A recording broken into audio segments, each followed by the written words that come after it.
Jonas leaned back against the transom, doubling again in pain. He could feel himself beginning to lose consciousness. He tried to focus on the predator in the water. She was struggling fiercely, twisting within the confines of the fishing net. Her white hide cast a soft glow in the growing dusk. For a brief moment, man and beast made eye contact. The creature's eyes were blue-gray. Jonas stared incredulously at the baby megalodon. He closed his eyes and smiled. And then the pain became overwhelming, and the paleontologist lost consciousness as the two paramedics loaded him into the ambulance. Hey, this is Matt once again. Welcome back to another review. This is another paid request, this time from Splitsin91. Thank you so much for that. First off, for those interested, requesting pretty much any type of videos, topics, reactions, rankings, lists, commentaries, re-reviews, whatever it may be, feel free to send it either directly to my PayPal or join my Patreon. Both links are down below in the info box. Second off, to Splitsin91, I apologize that it took a little while for this. He sent in a very generous request via PayPal. Just took a little bit of time because it was for a 7-hour audiobook. But he said it was a pretty generous, so I do really appreciate that. And it was interesting because I never really listened to audiobooks. It's for free on YouTube. It's in parts, except the 12th part is missing. But the rest of the parts are there. It's like 25 parts. I get about 15 minutes a piece. So it's about 7 hours or so. And it was interesting. Like I said, I think the voice they picked for the audiobook fit well. Sometimes they would have music, sometimes not. I do think... I do wish the audiobook had a consistent amount of music. Just be like little spots of music, then just nothing for a long while, then little spots of music. I do wish the music was a little bit more consistent, but overall, it was interesting. It was an interesting engagement. Now, I've seen the movie The Maid that this is based on, with Jason Statham, and that was a film that I didn't rant on, but I was disappointed in. I had some fun to it because it's still Statham fighting a big giant shark and this and that. So I still had some fun with it, but there's a lot of disappointment with the rating. I think there's a lot more you could have done with it. I think there's a lot of carnage you could have put into it. And this audiobook, at least the description of the carnage is definitely more visceral. Where it's explained like it's got in its teeth, the limbs and all. If it sounded like a more violent in tone book. Now, it's written by Steve Alten, the book itself. And if I understand when it came out, it did not get good reviews from critics, but there's a lot of people in the public that liked it. It got quite a few sequels. Which I know they're trying to do a sequel to the movie The Maid to The Trench. Because the sequel now was called The Maid, The Trench. And whether that's going to be good or not, I don't know. I mean, there's room for improvement, I'll say that. But this one, I would say, this was more interesting than the movie. It's not perfect. I think within the story, in the middle section, I do have issues. The middle section is not the most exciting. I think that's, if you make that into a movie, that's a lot of stuff to be cut out. Well, they did make the movie. I'm just mean, if you actually took more of this to put into the movie. It introduces a lot of characters. Sometimes it almost feels like too many characters. And like the middle section, I think it had a fairly strong opening and a really strong ending, but the middle suffered. So I do think if you took this and you kept the beginning, you kept the ending, which is... I liked the ending to the Statham film, but man, now it pales in comparison to... The ending in this really was over the top, gory. And what I mean by the ending, I mean the fight between the main character and the shark. I'm like, why didn't they do this for the movie. It would be even more bonkers and cool. Probably because of the rating would have changed. So the difference is, like, the beginning of the book was a flashback to the day of the dinosaurs, where a T-Rex quivering with adrenaline is going to the water, into the shallow water to chase some other dinosaurs, but it's not much of a swimmer. And then the 6-foot dorsal fin arrives, and it kills the T-Rex. So you take, the teen of the dinosaurs, put them in the camel clutch, fuck them to be humble. Fuck your ass and make you humble, Iron Sheet style. That's what the maid did to the T-Rex. I'm like, okay, that's an interesting way of establishing the dominance of your title character. Probably because of budget, whatever, they didn't put that in the movie. I think that would have been cool, if done right with the effects and stuff. And so the maid, a companion, a companionless creature. The only change to its reign came from its own kind. So you cut to 1997, where in the movie, Statham's character is a deep sea rescue diver. Here, it's more of a professor. It's more of like Dustin Hoffman in Sphere, which that would have been interesting. Just he did a good job in Sphere. Like, this is like the type of character Dustin Hoffman would play, which I could see. I mean, he did a great job in Outbreak. We're deep fucking shit, and we're already in deep fucking shit. And this is like, man, if Dustin Hoffman played this character, that'd be really cool. But he got a fossilized tooth from the 1870s. He teaches class. He has a history where Alten back in the day thought he saw something. People didn't believe him. Had to get out of there. 2 died. His reputation was fucked up. And that's why now he's just being a professor doing the circuits around here. Where he used to be a diver in a submersible. Now he's in the more just paleontology. In this, unlike the movie, he has a wife, but they're separated, and the wife is bitchy. It's a girl named Maddie. I'm guessing they cut this out because, and I read some reviews of the book about the author is sexist. And I'm like, why? Because the wife is a bitch? I would like to ask those people, if Reed was a girl, a lady, and the husband was an asshole, would you say the same thing and say it's sexist? No, you probably let that go. Be like, yeah, of course, yeah, that's, like a wife can't, an ex, I say ex, they're technically still married, but the wife is bitchy, and she's like a reporter that wants the praise and accolades, and she's like, I'm going up on the upper ladder of society. If I did divorce, it's going to make me look bad. So you know what? Next week, we'll tell the truth about what happened, and we'll make him look bad. And then I can push for the divorce in public, and we make him look like a lunatic. Like a really villainous bitch. Which again, in this day and age, they're not going to put. Because, women can't be assholes, only men. Even women villains can't be villains. Evelyn's not evil. Apparently, that's what the new He-Man cartoon told me. Evelyn's not evil, it's because of Skeletor.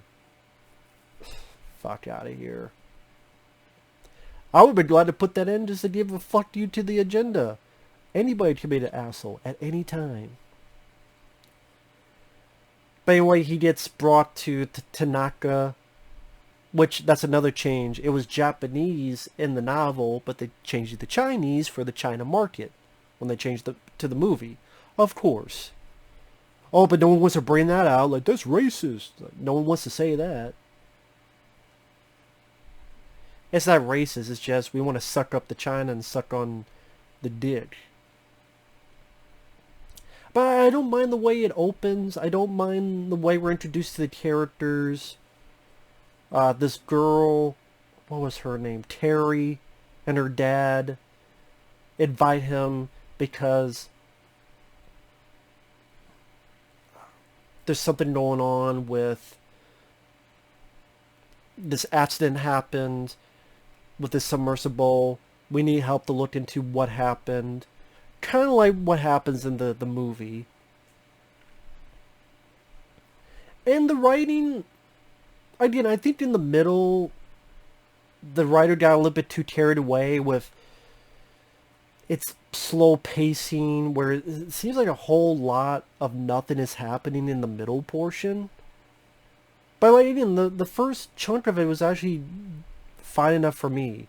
Like, he gets the idea that his wife's cheating on him, and he goes up and he punches the guy in the face during a party. I'm like, cool, stand up for yourself, good.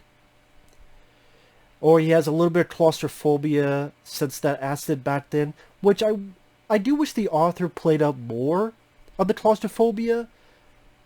That's one of the faults of the writer. Like, he brings that up, the claustrophobia segment, but that never comes back into play. I think there's situations within the story that really could have come more into play of this claustrophobia he gathered after that accident back then. But they don't really play into that, which I thought, like, why do you bring it up in the first place then? But I don't mind some of the other writing, the challenging deep, hell's anti-number, but he just called it hell. Like, that sounds like something I would see in a fun, action movie type of thing, which I'm a sucker for. So this remote submarine's been lost in the Mariana Trench. They gather our lead guy, Jonas. They think he's crazy. So he goes down with Terry's Japanese brother, DJ, and they go make their journey. And another thing I liked in here that I wish they had done in the movie, the shark, because of the depth they were down to and how away it was from the light, it actually had a white skin with a luminescent glow. Almost like a glow-in-the-dark shark. And in this luminescent glow to it, so you can see it coming from far away. I think if you did that right, you did that well, that would create a unique visual point to the flick. It created a unique visual monitor. And that's why it would only come out at night, because also it was kind of blind, because it was in the dark for so long, and so it would only come out at night, so you would only have scenes at night, and it was big, it was gigantic, but it was this, again, white luminescent glow to it. That just made it seem more unique. And if you're wondering, yeah, the sun's coming out, so there's a little spot of light here. That would make it more unique and less like Jaws. Which I think that'd be cool to make it less like Jaws. It would stand out on its own 2 feet. I think that'd be pretty cool, but, that's just me.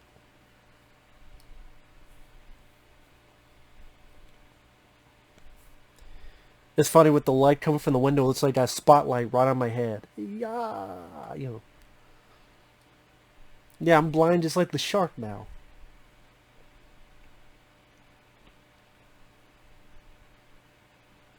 And so while him and the DJ Theater go down, it's like we're being watched. And it's ghost-like in the pitch black. And the shark, fucks up Jonas, knocks him out in his sub. It's like on the ground of the ocean floor. The other guy gets grabbed, skull imploded, crushed in his brain, sub-attacked. And this was the best part of the story that I wish that was in the movie. And sorry for that edit, but I figured, do it this way. Which made sense for, actually, now I didn't even think of it this far, but what the scene I'm going to describe actually appropriate.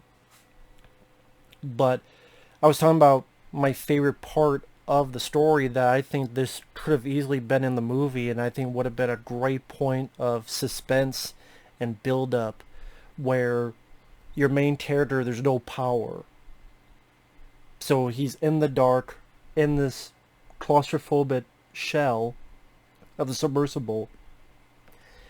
And he's watching the shark having grabbed the other sub, and then people up there are trying to get that sub up, and so that shark's being dragged around and wrapped around and is dying.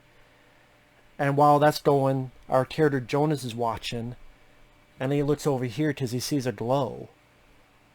And it's so big, he thinks, what is this, like some submarine? And instead it's the much bigger female Meg. And then it rushes up behind the male one. As the male is being dragged up as part with the sub, it's tangled in this wrench. And the female starts biting it.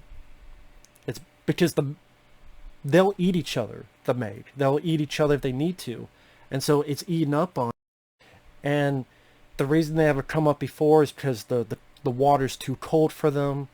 But munching the male, the warmth of the blood cascading over the shark, inside and over the shark, the temperature of it, messes that the Meg could get up through the cold water to be able to get to the upper echelon.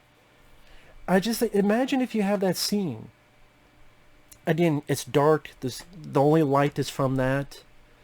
And like, what you see from his point of view, like you have the camera like right over here, the terror's face there, and we're watching afar all this going on. And that would, I don't know, that would just bring a nice sense of creepy, like suspense, wonder, something about that. I just like to really visualize that scene. It could be a really effective, simple, scary, suspenseful sequence. I didn't, like, you're in the dark and you see this light and what is it, and I don't know, just I think you're really put into the point of view of the viewer, the scale and scope of this creature. And ultimately he's able to make it out, and then you're introduced into like Mac, James McCready, a helicopter pilot, which I'm like, wait a minute, McCready as a pilot? Is this the thing? Is this a sequel John Carver's The Thing? McCready, Mac, but it's James. They're not Sweden, Matt. They're Norwegians.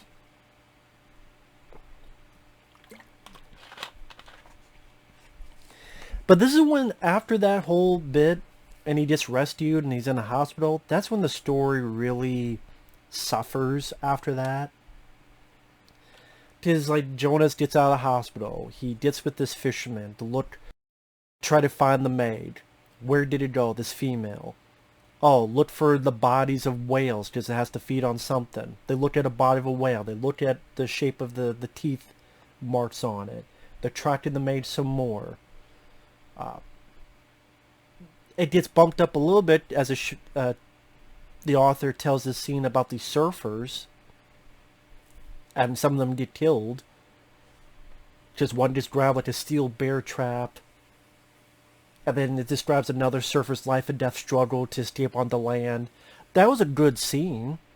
That's some nice build-up of suspense where one or two have been killed. And the other, is he going to make it? Is he going to make it? I thought that was a good sequence that you could keep in there. But then there's this other bit where it fights a nuclear sub. Which I guess you could keep it, but I mean, that's where you're introducing more characters, because you have the medical doctor who passed Jonas way back in the day and blames Jonas for what happened. Then you have the one guy who's with the nuclear sub and his brother gets killed, and then you have the sort of ticking clock of the maid being pregnant, but then if it does give birth, they'll just eat its pup anyway, which is interesting. You have the stuff with his bitchy wife, Maddie. Oh, she gets in a shark cage. This is going to be my Academy Award. And she just grabbed and eaten. Which that could be a rousing moment. We've had that in movies where you have the really bitchy character and she gets her comeuppance. But again, you can't do that today. Just be sexist. Well, if it was a guy, would it be sexist? No. So it's double standards. So part of me is like, I'd be fine with that, because that would give a little bit more death destruction for the maid to do.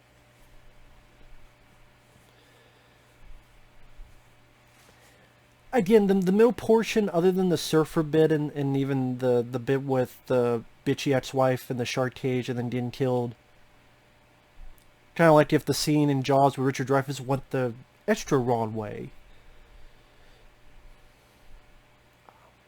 I would have been fine with those being in the movie, but the pace in the middle needed to be fixed up. Either more action or less characters. And also, like, they do this love story between Jonas and the Japanese daughter, Terry. Why did they fall in love? I have no idea. I don't think they did that good of a job establishing these two fall in love with each other. I don't think they did a good job of it at all. It seemed almost as if it was off camera, as they call it. Like, this love story, you didn't even need the love story. You really didn't. So, I don't know where... I think if there's a thing that the novel did the worst, it was this love story and the middle portion. But after that, that's when it picked up, I will say. When it got into what you would call, I guess, the third act, where they found the maid and they've... I guess in a way they were able to knock it out, so to speak, and they're trying to study it.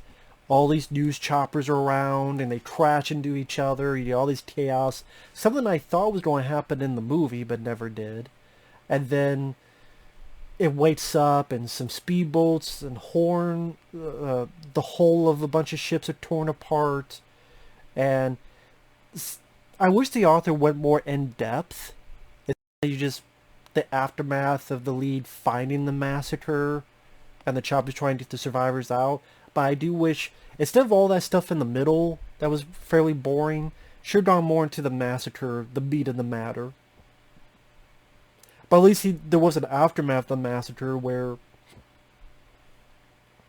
there were a bunch of fucking limbs and all sorts of shit in the jaws of the maid. So at least it has that tone of being a more affair. But the thing at the end is,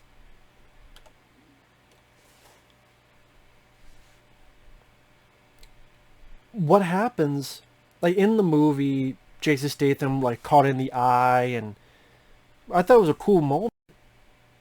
But then I read this, or listened to this, he drove into the shark's mouth and went down its throat. And then got trapped in the shark. And then he had to get out. And it was all this stuff where there's stomach lining and there's limbs. There's a head of a person he knew. And there's body parts and chewed up humans. And I'm like, imagine a scene with Jason Statham crawling on his stomach with just his light. And he's crawling. And imagine this stuff like compressing his back, but he doesn't know what it is, but we know it. So imagine he's crawling like this, you have the light. Like this. Now imagine here you see like this whale blubber.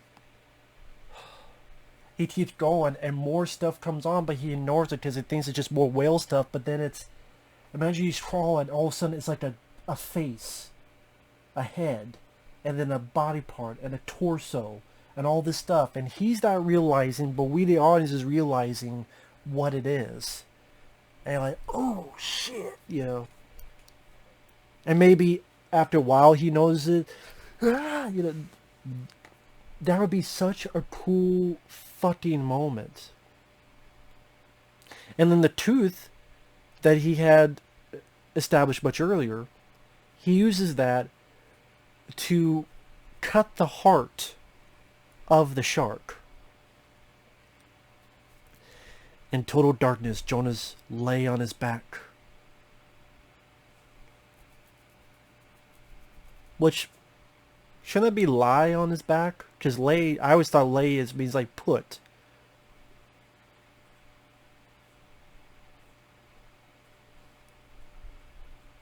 Maybe not. Maybe I'm wrong.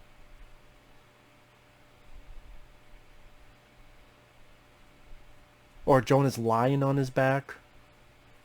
But this is what he wrote. In total darkness, Jonas lay on his back. Maybe I'm wrong on that. Forgive me if I'm wrong. Apologize. Covered in warm blood that continued cascading down upon him in buckets. On his heaving chest, like the enormous tree trunk, lay the detached heart of the 40,000-pound megalodon. Jonas struggled to breathe steadily into the regulator, hyperventilating from his effort. The drums had stopped, but the chamber was engorged with blood. And so yeah, it's filling up with blood and stomach acid. He's got to escape. He's trying to escape, but he can't quite get it going, and it hits something and it jumps up and is going towards the mouth, but it gets caught because the teeth catch it, because the teeth is only open up so much, and it's like, and he's trying to maneuver it in order to get out of it, and then he gets out, and kind of like Leviathan or such, like he's barely trying to make it up there. Ultimately he does, thanks to Terry, the girl. Like, that was such an exciting finale. I mean, man, why did they not do that for the finale? Is it because it would have been a rating? That's such a missed opportunity. That to me sold the book, the story for me. That ending sold it for me. And I'm like, wow, like the maid, fuck the movie now. Like, I wasn't really a big fan, but now I'm like, if this is the way it ended in the book, and you, fuck the movie then. Fuck the movie. Holy shit. And even the way at the very end I liked, where because he had to go too fast, his body is out of it, he's almost passing out, they're getting the ambulance. And the Megalodon had a baby, they were able to capture it. I like the way the last bits of man and beast made eye contact. And I thought the way it ended was actually, I liked the verbiage. I also liked the music with the audiobook.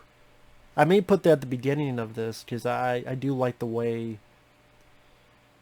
I just see that, like, after the whole ordeal, you have your hero ready to pass out, and he's looking, and then there's like a cage with the baby Megalodon, and they share like eye contact, and he smiles,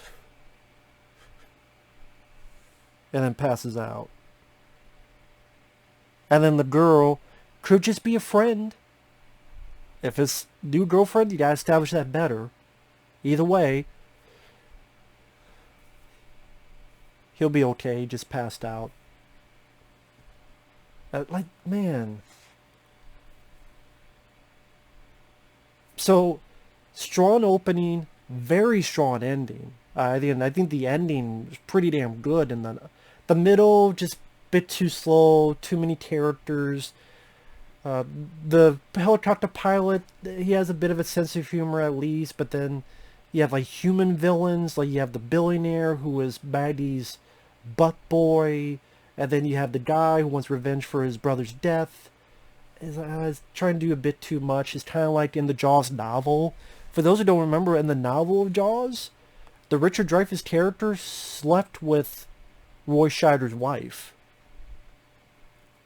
They never filmed that for the movie, but I mean, in the book, Hooper and Chief Brody's wife slept with each other. And I'm like, yeah, this is shit you don't need. So there's stuff you could edit, especially in the middle portion. Keep the beginning. You could keep the professor. Have it be Dustin Hoffman. Like, Dustin Hoffman, that'd be pretty cool. Now I just have him in my mind. The first chunk of it, the middle portion, keep the surfer stuff. The nuclear sub, I guess you could be like kind of Godzilla 1998 when it fucked up the sub. Could be that. So I guess you could keep that. Maybe make the characters a little bit more proactive They try to capture this thing and keep most of the ending and have more of a massacre of the shark, massacring people. It has its size. Some of the news choppers let it grab some of them and take them down. With its size, it should be get like imagine a helicopter and the shark goes up like in its teeth. With that size, you gotta play around with it. Like there's a boat, and the shark comes up and a chunk of the boat. Yeah, it's coming. Like this is the boat. It's coming. You know, bites the front half. And you see the teeth just tear into it. And it spits it out. And it's a fucking megalodon. You can go off fantasy. It's not realistic. Like, there's a lot of that could have been done. Both in the book and the movie.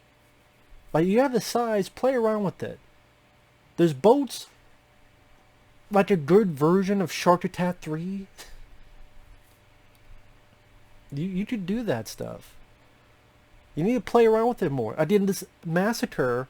Take like the massacre in Piranha 3D, amplify it, and now with the size, I get to take down helicopters, take down boats.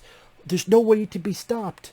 Well, this one little Dustin Hoffman and little submersible go right in like a laser. And all the stuff that I mentioned. Yeah. That'd be pretty cool. And that could be a damn good movie. But I would say I liked the book more than the movie. Despite all the stuff in the middle. The ending especially. Big props to that. I loved that ending. So. With that said, thanks for watching. Take care. We'll see you guys later. Bye-bye.